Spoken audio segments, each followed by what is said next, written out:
Africa Content TV.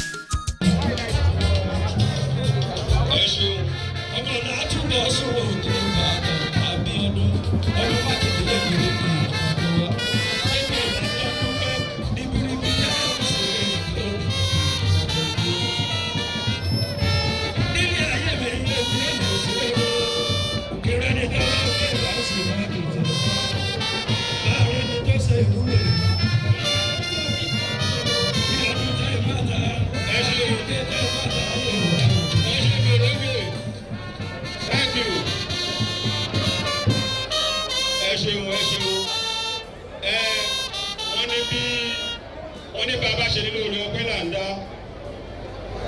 eléyìí tí CCII ṣe yìí mo mọ̀ pé wọ́n dẹ̀ mẹ́yẹ bọ̀ lápò ni ìdí ni pé gómìnà wa kí wọ́n tó máa ṣe òòṣà ni wọ́n ti ń so ṣá wọn ò tí ì di gómìnà tí wọ́n ti ń kó ipa ribiribi lórí ọ̀rọ̀ ilẹ̀ Ìbàdàn mo rántí pé ọdún kan ń bẹ tó jẹ́ pé gómìnà ló wò sọ̀sọ̀sọ̀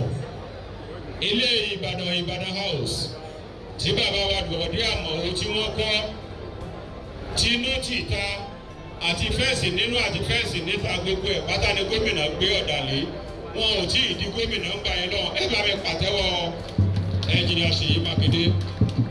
Adébẹ́ láti bẹ̀ lọ tá a bá sọ̀rọ̀ àfin tuntun tí a wá sí lónìí níbi tá a ti fi ìtàn lọ́lẹ̀ oníbàbá wa gbọ̀dí àmọ̀wò ni wọ́n kọ́ ilé Ìbàdàn house ìpìlẹ̀ àfin bàbá yóò yẹ̀rọ àti àkóso wọn nígbà tí wọ́n wà ń bẹ̀ Ọlọ́run ní kó jẹ́ àsìkò tiwọn ṣùgbọ́n ibi tá à ń ṣílé nìyí irú kí ni tó ná wa ọ̀nà owó lágbègbà tá a fi rí ṣe àwọn èròjà owó lálò tó fi gbé ọ̀kalẹ̀ bí rente báyìí ẹ jẹ́ kí á máa pe ẹni tó mojú òkú tí ọ̀pá fìdérè ní ṣókí torí ìjọba àkókò ẹnjìnìà Ọláníyan